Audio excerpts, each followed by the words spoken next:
Bonsoir, bonsoir à toutes et tous. Je suis Emmanuelle Jourdan-Chartier, je suis co-secrétaire générale de la Ligue des droits de l'homme.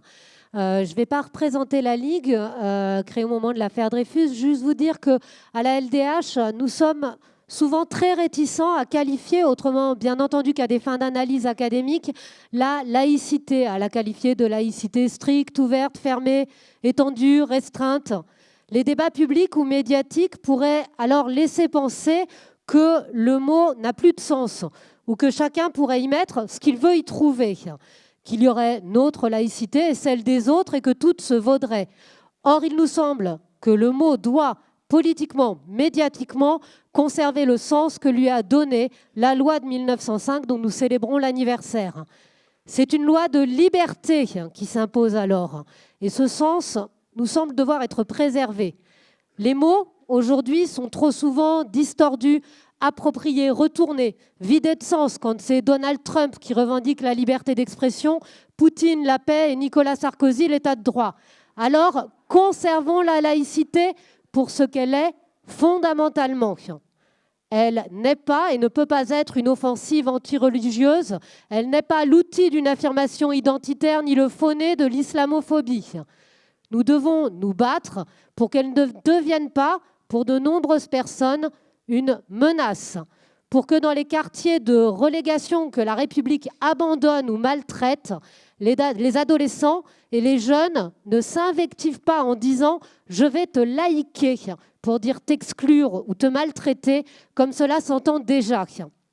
La laïcité, c'est la liberté de conscience et l'égalité par la neutralité de l'État et uniquement de l'État. C'est au cœur de nos combats à la LDH. Ça n'est pas une croyance, ni une valeur, ni un dogme quasi sacré, n'est-ce pas ironique, que certains promeuvent.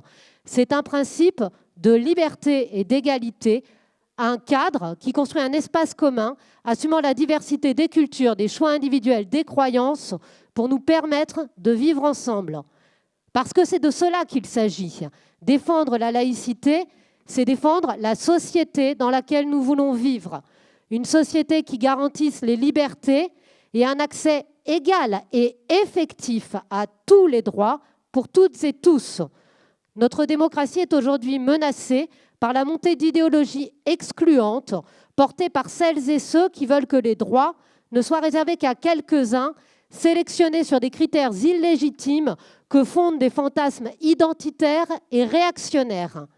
Cela s'attaque à la démocratie dans tous ses fondements, à l'état de droit, aux libertés d'expression, d'association, aux libertés académiques, aux droits économiques et sociaux, à ce qui permet, dans notre cadre législatif, aux étrangers de s'installer, de vivre, de devenir français, et donc, évidemment, allais-je dire, à la laïcité aussi.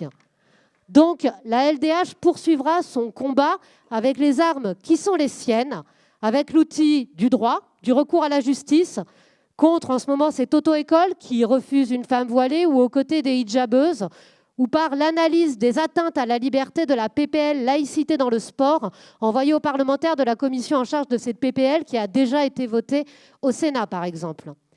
Mais nous sommes aussi un collectif militant, déterminé. Les 12 000 ligueuses et ligueurs se forment, confortent leurs arguments. Ce fut le cas le week-end dernier au cours d'une intense université d'automne consacrée à la laïcité.